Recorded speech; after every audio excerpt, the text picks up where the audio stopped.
Welcome to HR Voices, a podcast where people leaders share their side of the story. We talk about the challenges they're facing, how they're addressing them, and what changes they hope to see as the workplace evolves. This podcast is sponsored by All Voices, the all-in-one employee relations platform. Hello, and welcome to HR Voices. I'm here with Angela Shaw, SVP of Talent at Amplify Credit Union. Welcome, Angela. Thank you so much for being here. I'm so excited to have you. Hello, Rebecca. I'm excited to be here too. I love having a conversation, so this is going to be great. I think this is going to be fun. I think, for those who are new here, this is HR Voices. We explore real and fabricated, anonymized employee relations scenarios through the lens of experienced HR and people leaders just like Angela. So we're going to evaluate realistic workplace situations and demonstrate how we'll assess risk, apply judgment, and design practical responses. So the goal is to really sort of reveal to you how strong HR leaders think when we're facing ambiguity. We're not necessarily looking for a single correct answer because, as we know, I think we talked about this when we were prepping, Angela, there's usually no such thing as one truly correct answer in most situations and scenarios in HR. So this is kind of exploring the nuances and the complexity of that. That is completely true. Yeah. And so I have a scenario for us today. So this one's going to be a good one, I think. So I'm going to read it and we'll set ourselves in it and then we'll get going into the discussion. So we're calling this the workplace political polarization. After a contentious election, political tensions in the workplace have escalated. Employees are arguing in Slack channels, refusing to collaborate with colleagues who support different candidates, and filing complaints alleging hostile work environment based on political expression. HR is fielding dozens of complaints from both sides.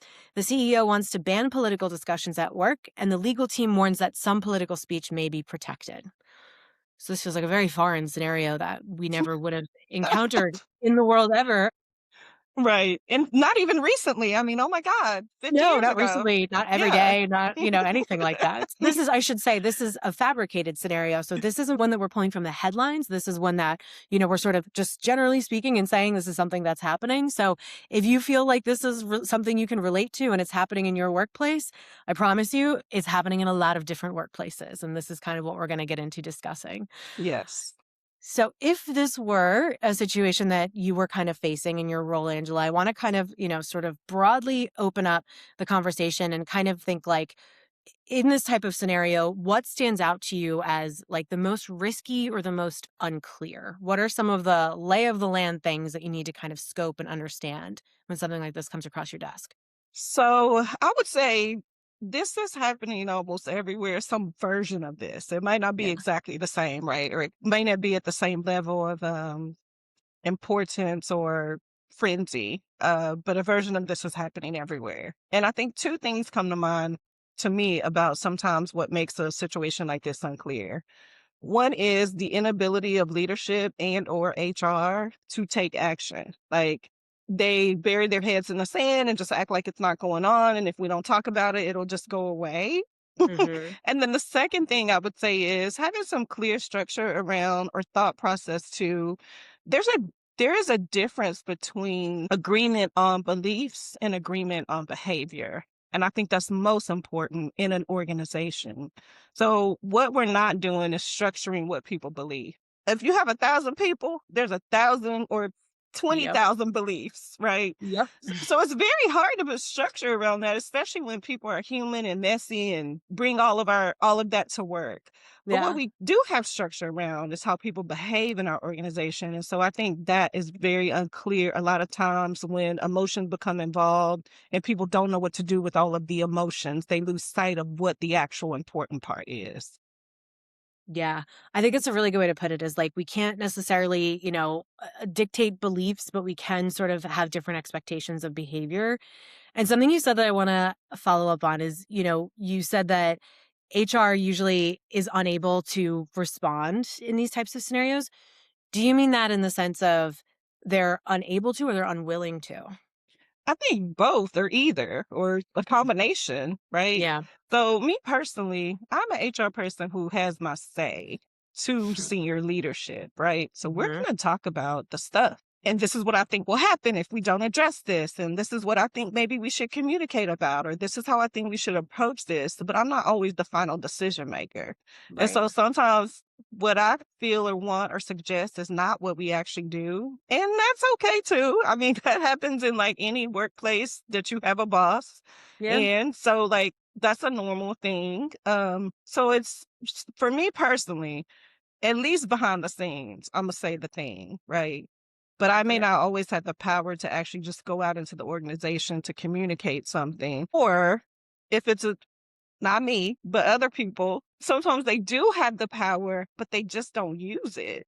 They Yeah. don't say the thing, they don't address the elephant in the room, and a lot of reasons why. People are worried about how 50 different people are gonna take something. Well, they're gonna take it 50 different ways, right? But if you structure your communication around something specific, like your values in your organization, behavior you have defined, how you communicate with each other, that's something you can defend and stand on. And so Yeah. people get lost in worrying about too many things, or they haven't defined the structure around how to do that thing. And so they Yeah. just don't. Yeah. It's kind of like you just put it off until you're faced with something. And then if you're trying to design a way to navigate complicated situations like this while the complicated situation's happening, you're just making it a lot harder for yourself. Correct, because 'cause you're making it up as you go along. You may not realize you're setting precedents. You can't Yeah. defend that. I mean, maybe you document it in that moment to be able to go forward and create some of that precedence process, right? Yeah. But it is a lot difficult to do it in the moment. Yeah. Yeah.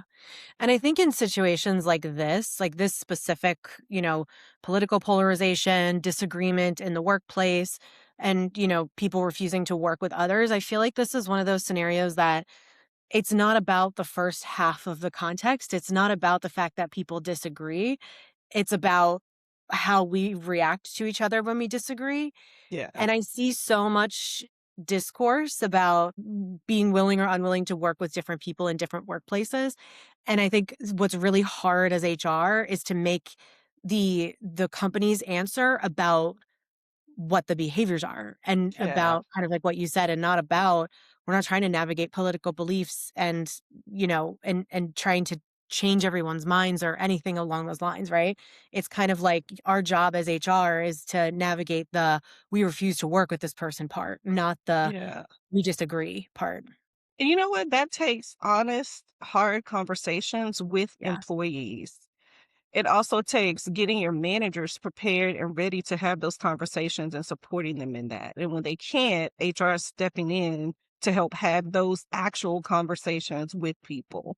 Yeah. And I get that it can be hard to tell someone, I understand and value your beliefs, but that cannot define how you treat your coworker in our workplace because people Yeah. get very angry about stuff like that. I've heard a lot of people say, hey, we can disagree on pizza toppings, but we can't disagree on human decency, right? Yeah.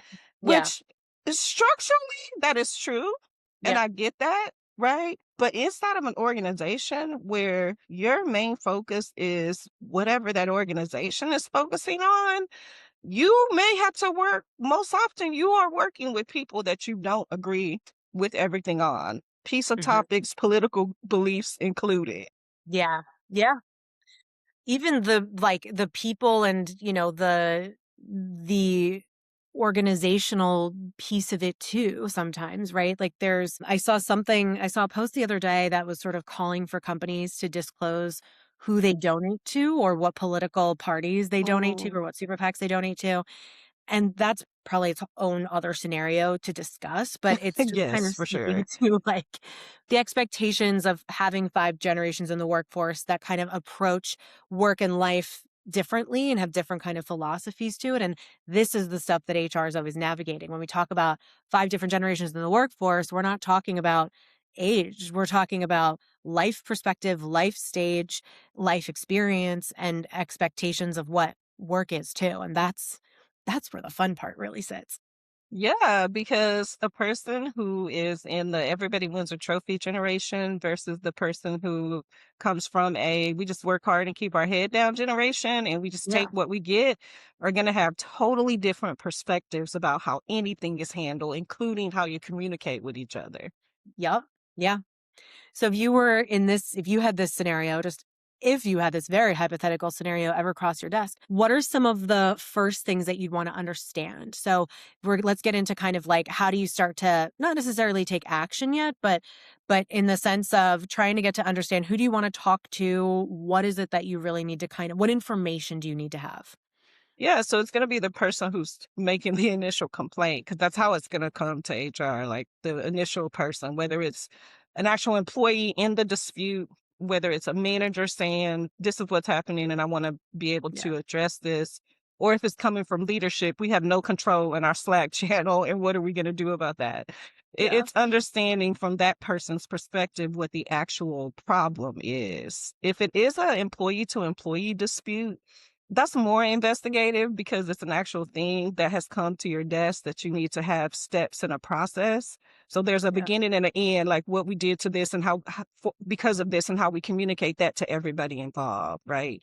So Yeah. I need to understand what that initial person coming to me, how they feel in that moment. So it's not just about this is what happened, but these are humans and we have to give space for people's feelings and space for someone to actually like say all the things that they want to say. So that Yeah. requires patience and listening. That's Yeah. a lot of like HR and what we do, this patience and this So listening. true. So it's not an immediate solve. It is, let me listen to this person. Let me ask questions that we completely understand. Sometimes that's 50% of solving the thing because in True. that dispute with the other person, they aren't feeling heard. Yeah. So, like, I'm gonna give you some space to be heard, right? Yep. Second part in an investigation for me, anyone, is who else was there or heard this or was involved. And I Hmm. want to talk to those people also. The last person I'm going to talk to is the person who is being accused of whatever the thing is. And we say Hmm. accused not because they did it, because it's not about whether they did or didn't do it. It is the Yeah. perception of the person who's coming to you about this thing, right?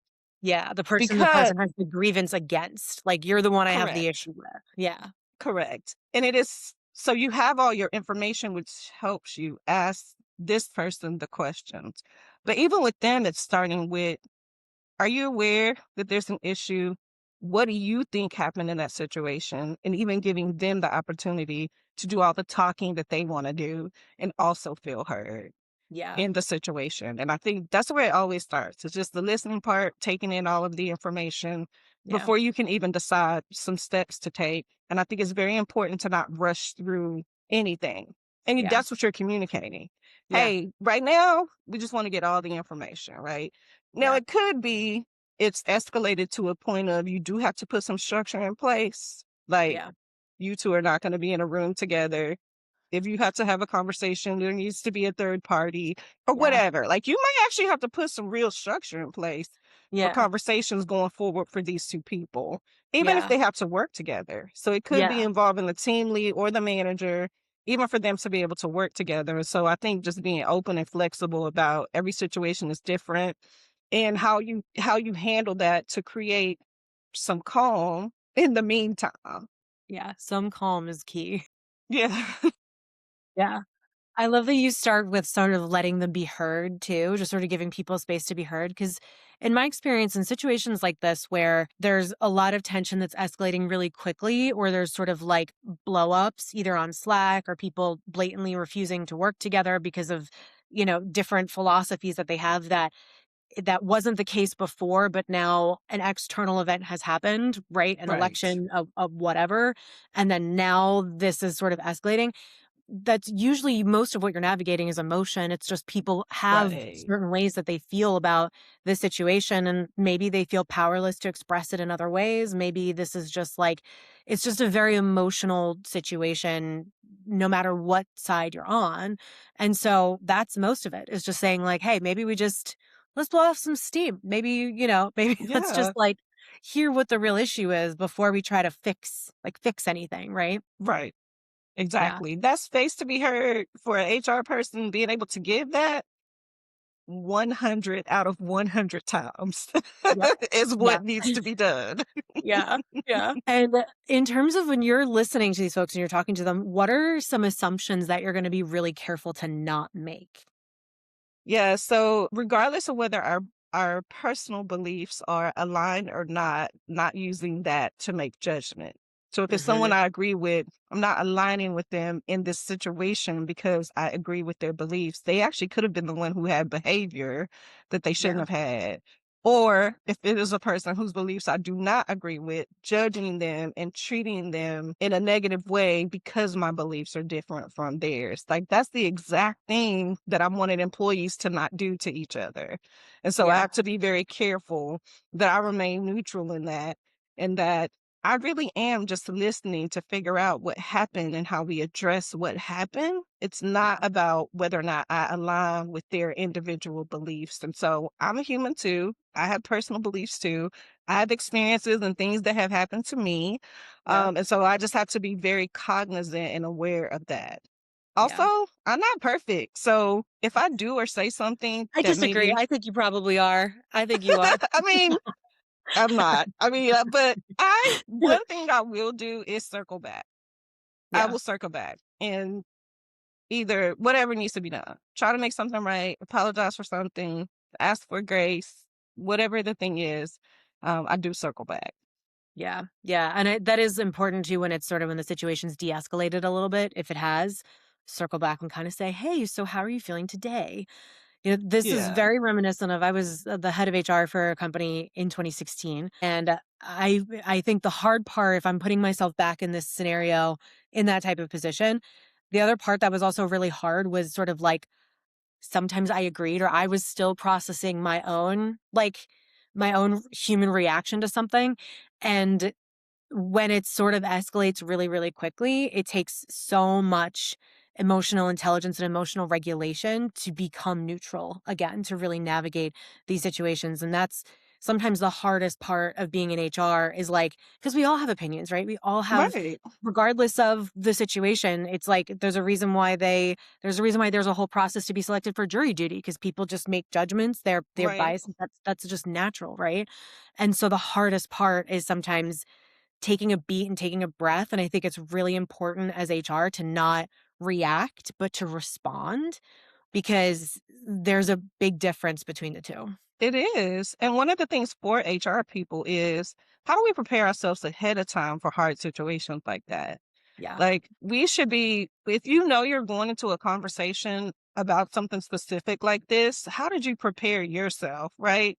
I would be reading up on how do I remain neutral? What are the right responses to a Hmm. situation? Like, I would be preparing myself so that when Yeah. I go into the situation, I am able to be the bigger person. I Yeah. am able to be patient and listen. Like, I am able to do that. So, as an HR person, you have to be able to go into situations and prepare yourself for those situations. It sucks and I hate it, but I do have to be the bigger person. I gotta be the adult in the room. Yeah. Like, I Someone don't has get to to. just I have know. a meltdown and have a fit and take my ball and go away, right? Yeah. These are the things that we tell our or should be. I would tell any HR person, these are Yeah. the things you should be telling yourself on a regular Yeah. basis. And these are the things that you should be building in yourself. These are skill sets that you can build and you should be building them. I think that is such smart and good advice because it's true. It's like you don't want to build and practice these skills when you really, really need them. It's like you need to train them. You need to, just practice before you are dealing with something like this. Yes. And something like this can be any type of scenario that's just this one is, the theme is political things, but it's more really about dealing with a sudden sense of heightened emotion with people who have a lot of conviction over what's right and what's wrong. That can be applied in Yes. so many different scenarios and you got to be that neutral person even when you have an opinion. Yes, you do. You know, mine is I gotta control my face a lot. That's the hardest part. I know. I'm like, have you ever been in a meeting and you're just like, oh my God, did I just make that face out loud? I feel like it's like HR is really good at sort of the poker face, sometimes almost to our detriment, because that's also where sometimes employees will struggle with finding us authentic, Yeah. speaking like broadly, right? Because like we are so used to just being sort of neutral and sort of being very contained. And I think that there's a balance between doing that and like showing your personality sometimes. But Right. yeah, it's like the controlling of the face or the responses. We have our own code too. It's just like, "Do you wanna repeat that?" That's Yeah. usually when I'm like, "You just said something you might not want to say again. I'm gonna give you another chance." let me make sure I understand. Yeah. Can you Yeah, explain that to me? Walk me through it. So at some point, you've done your investigation, you've spoken to you've spoken to the people, you've spoken to the accused, the accuser, and at some point you have to make a call of something, right? yeah, Um, because we do have to take action in some way, even if it's just like we're setting a policy, we're figuring out how to navigate these two people. But what's the risk of moving too fast, of jumping too quickly to a solution, and on the flip side, what's the risk of moving too slow, like waiting too long to address it? yeah. So I think moving too fast is making the wrong decision, setting a precedent that you're not ready to keep up, Mhm. making a decision based on emotion, like even your emotion. A lot of times, moving too fast will do that for you. Yeah. Um, Moving too fast will make you want to be swayed by the crowd. Yeah. And you're not always neutral in the way that you need to be or objective. So moving too fast, it's like having ego. It will take you awry every single time. Mhm. Although I will say, if you've done some good pre-planning, you have good structure in place, you've communicated well within the organization around behavior or your values or your service standards or whatever the things that determine Yeah. how you act, sometimes you can move fast when you have all of that in place. Moving too slow is leaving everyone in limbo. Mhm. Everyone. And that means that no one actually knows what's going on, what to expect, what this actually means, right? Yeah. So being in limbo is the worst place for anybody to be. And so Yeah. moving too slow is that. So it leads to like most people on all the sides feeling unheard, not taken care of. There was no action. The loop hasn't been closed, Yeah. which doesn't encourage the kind of behavior that you want going forward. Right. Right. Right. So if you're going to ask someone to not do this thing, not talk like that to your coworker, work with this person every day, Yep. if you wait too long to give them that message, they're going to think it's not authentic. Yeah. Right. Yep. So waiting too long can just lead to all of those kinds of things too. Yeah. If the actual investigation or the actual decision making is just taking longer, that communication part about it, hey, this is still at play. This is when you can expect something from me. Yeah. Doing that extra step to communicate to the people in the process what is going on and what the expectation is about the time frame. Don't just not talk to somebody for 3 months about the Yeah. thing, Yeah. right? Like you Yeah. need to communicate because there are times that it might take a little longer. So you could Yeah. be talking to legal. You could be talking to your senior team. There's a lot of things that could be going on that might add to the time frame that's out of your personal control in finishing a situation. Yeah. Yeah. And I think we can't cave to pressure from the CEO either. There's the Right. external pressure because there's always so many different angles and pressures to balance, right? There's the company culture, so the values of the organization, that's sort of the piece that we have to protect and really be the stewards of. Then you think Yes. about pressure from the CEO, which that's the top person, right? So that ultimately that's, someone who can be difficult to disagree with or difficult to push back on. It is our job Right. as HR to push back on the CEO, and it doesn't have to be a bad thing, just because that type of tension is normal, natural, and good. Yeah. But then there's also the pressure of keeping work going, which is the thing Yeah. that managers are always worried about. So in this scenario, the CEO wants to stop all political talk at work. And legal is like, I don't know, some parts of speech could be protected. Like we can't like do that to people. Right. And so I think like there's moving too fast if you just agree with what the CEO says just to be like, well, yeah, you're the boss. You could be, you could be opening up a whole other can of worms that you don't want to open. That is true because the part about banning all political talk, people also have different definitions of what political talk is. Yes. And so it would be difficult to try to have a definitive definition around what political talk is, which it sounds very simple and I know that it's not, but we take it back to our behavior and how we talk to one another in respectful ways and how we treat each other, right? Yeah. So there's a difference between someone announcing their political party and someone calling someone a racial slur. Like Yeah. these are different things, right? And our reactions are going to be different. So it's like that is what we're putting structure around. We're putting Yeah. structure around our behavior. So someone should know that they can't use a racial slur.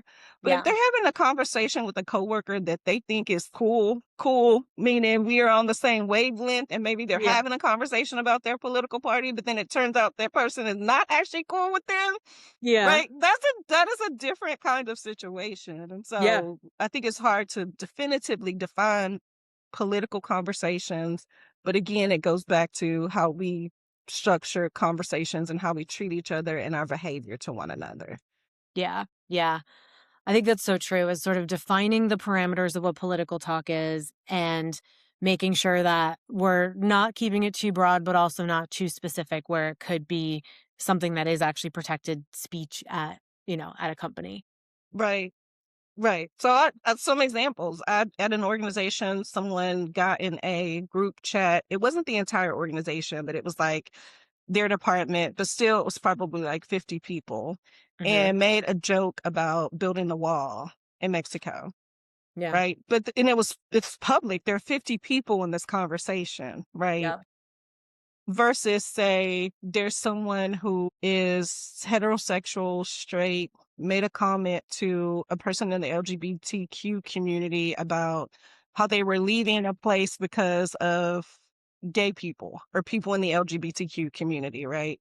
It's Hmm. the conversation between the two of them that happened. It wasn't a public conversation. Like, Yeah. even in those two situations, how you handle it could be different based on the investigation, right? And so, Yeah. again, these are the kinds of real things that actually happen. Yeah. It's true. Especially, I think it's hard sometimes for some people who become very friendly with their coworkers. Yeah. Because then it's just like, it's one thing if you upset a friend, or it's one thing if you're making jokes with a friend and, whatever that situation is, that's one thing. But when that friend is also someone who you work with, it just makes things so much more complicated because, like if you met at work and you became friends at work, then that's your primary relationship. And Right. if you become friendly, that's great, but also know and understand that your interactions, if you say something or if you do something that repeatedly, upsets that person, or something so egregious that that person, feels the need to report you to HR, they have every right to do that. So, workplace friendships are different from friendships, especially it's different if you leave and you're no longer coworkers. That can get really complicated, especially for people earlier in their career who are just kind of figuring that stuff out. And also early in their careers when they don't understand the structure around your behavior in a workplace. So Yeah. there are even parameters to bringing your whole self to work, to the professionalism definition. There are some parameters to those things too. And early in your career, you may not have learned all of those parameters yet. Yeah. Yeah. Yeah. And so, just getting to some closing thoughts here, because believe it or not, we're almost at time, which I feel like there's so much more that we could kind of dive into with this topic too. Maybe we'll do part two sometime. I can't believe we're at time. Like, I what? know. I know. But you've dropped so much wisdom for, folks who are listening here. Even, just sort of have a plan before something like this blows up. Practice these skills, especially if you're in HR, practice that emotional regulation, practice being neutral so that when a scenario like this comes up, those muscles are already there. But do you have any closing final thoughts and words of wisdom for anybody listening to this? So I would say in preparation of something happening that hasn't happened yet, do you know what your communication plan is in your organization? Do you know what y'all stand for when it comes to behavior, like whether it's your values or service standards or whatever? How do you apply that? That is important for you to know that. Building relationships with your CEO and senior leadership so that when something happens, I mean, I'm 3 years in with my CEO, and I will say things to him. I will, I don't have an issue. But sometimes there is still a little bit of like, "Oh, I'm gonna have to tell him something that maybe he might Yeah. not like or whatever." But Yeah. that relationship building is just so important. It is helpful when something does happen or come up because you've already put a good plan in place to be able to address something, right? To Hmm. be able to act in a way that's not too fast or too slow and have a process. That part is really important. So that relationship building. And then the last thing I would say is a lot of times it is as HR people, we want to make it about everybody else, but real action and change starts with us. How we're Mm. preparing ourselves, how we're ready to do graceful pushback, how we're ready to speak up. Again, when I speak about that, preparing yourself for difficult conversation, all of that lies with the HR professional. Like you decide who you are as HR and how you stand up in the world as HR, and you make that determination between good and bad HR. And I always tell people who report to me or people in my circle, if you can sleep at night and you feel good about your decision making and you had a knowledge base from which to make a decision, you did the right thing and you move on from there. And so that would be the advice that I would give any HR person. Oh, I love that. I'm gonna leave it at that because that's so good. And thank you for sharing your wisdom with everybody listening to this. And I hope, find Angela on LinkedIn, follow her. She's got so many good things to say. And thank you, Angela, so much for being here. And thank you everybody for listening. I hope you have a good Thank you day. for having me. Bye, Yeah. everybody.